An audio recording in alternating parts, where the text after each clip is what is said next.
জমিনের তলদেশের সবকিছু জমিনের উপরে উঠে আসবে। এই উঠে আসলেই এটা হাসরের মাঠ। এই হাসরের মাঠ কোনটা জানেন?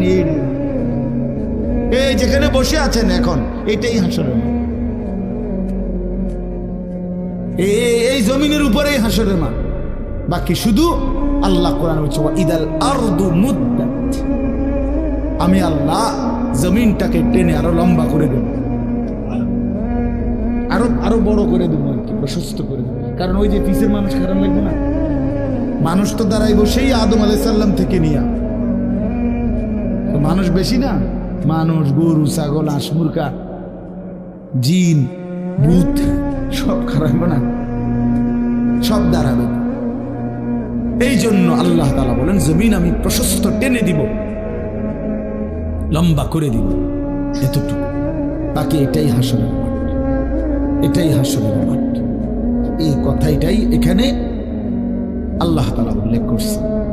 ইদা জুলজিলাতিল আরদু জিলজালাহা, যখন দ্বিতীয়বারের মতো ইসরাফিলের ফু দিলে জমিনের ভূমিকম্প শুরু হবে।